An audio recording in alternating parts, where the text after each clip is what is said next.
যেহেতু বাংলাদেশে আমাদের ম্যান ল্যান্ড রেশিও অনুসারে ইটস ভেরি পিকুলিয়ার যে আমাদের অস্বাভাবিক ম্যান ল্যান্ড রেশিও।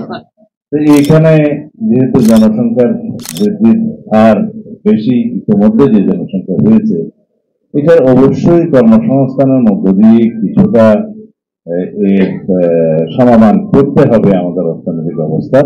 শুধুমাত্র কর্মসংস্থানকে যদি আমরা মনে করি যে সরকারিভাবে কর্মসংস্থান সৃজন করতে হবে, বেসরকারিভাবে কর্মসংস্থান সৃষ্টি হবে, এই আইডিয়ার বাইরে এখন যেটা প্রতিষ্ঠিত আইডিয়া হচ্ছে যে সেলফ এমপ্লয়মেন্ট জেনারেট করা, নিজে নিজে কর্মসংস্থান করা, নিজে নিজে করা, এই আইডিয়ার প্রচলনটা বেশি করতে হবে। সেই জন্য তাকে ট্রেন করতে হবে। এইরকম কর্মসংস্থানের তারুণ্যের ভাবনা আজকাল সুপ্রতিষ্ঠিত। এই ক্ষেত্রে যেন আমরা কাজ করি। যাই হোক, আমি এই বিষয়ে আর যথেষ্ট আমার জ্ঞান নাই আমার কথাবার্তা বলার জন্য। তবে শিক্ষার তহবিল দিয়েই কিন্তু শুধুমাত্র শিক্ষাকে এগিয়ে নেওয়া যায় না, সেই তহবিলের ব্যবহারটা নিশ্চিত করতে হয়। আমরা যেখানে দেখি সবাই তহবিল বৃদ্ধি করে, বাজেট বৃদ্ধি করে এবং সেই বাজেটের অপব্যবহার হয়, তো সেটা যেন শুধুমাত্র অবকাঠামোর জন্য না হয়ে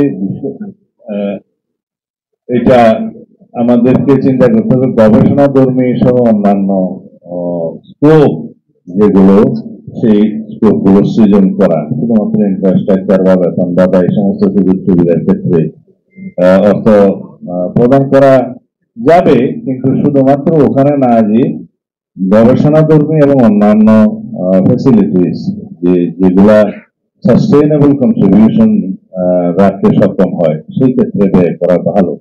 যেন আমরা গবেষণার জন্য বেশি গুরুত্ব দিই, অর্থ বরাদ্দ করে স্কলারশিপ দিই, সেই বিষয়গুলো রাখতে হবে। আমি পরিশেষে এই বিষয়ে কনক্লুশন এখানেই টানবো যে যে পরিবর্তনটা আমরা আশা করছি জুলাই গণঅভ্যুত্থান পরবর্তীতে, সেই পরিবর্তনটা সর্বক্ষেত্রে আমরা শুধুমাত্র, আপনারা গড়ি দেখছেন টাইম বেশি হয়ে গেছে,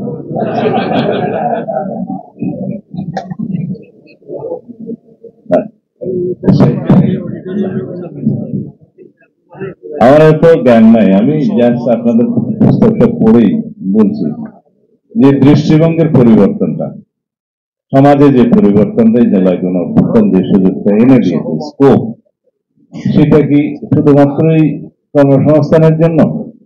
বৈষম্যমূলক যে চাকরি ব্যবস্থা ছিল তার বিরুদ্ধে কি সংগ্রাম হয়েছে শুধুমাত্র?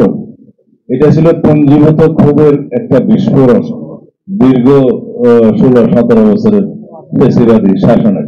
তার মধ্যে একটা আইটেমের উপরে বারুদ লেগে গিয়ে বিস্ফোরিত হয়েছে সেই ক্ষোভ, সেটা ছিল বৈষম্যমূলক চাকরি ব্যবস্থা। সেটা খুব দ্রুতই এক দফাতে পরিণত হয়েছে, যেটা আমাদের অবিরাম সংগ্রামের ফসল, দীর্ঘদিনের রক্তের শোষণের মধ্য দিয়ে গঠিত হয়েছে। সেটা ছিল এই ফ্যাসিবাদী শাসন ব্যবস্থার পরিবর্তন ছাড়া কোনোদিনই বৈষম্য পরিবর্তন করা যাবে না। বৈষম্যমূলক শিক্ষা ব্যবস্থা, চাকরি ব্যবস্থা, সমাজ ব্যবস্থা, আইন ব্যবস্থা কোনো কিছুই পরিবর্তন হবে না। তা আমরা সেই এক দফা উন্নীত হতে পেরেছিলাম এবং সেই এক দফার বিজয়ের মধ্য দিয়ে, গণ অভ্যুত্থানের বিজয়ের মধ্য দিয়ে, ফ্যাসিবাদের পতনের মধ্য দিয়ে যে দৃষ্টিভঙ্গি আমাদের পরিবর্তন হওয়া দরকার, সেটা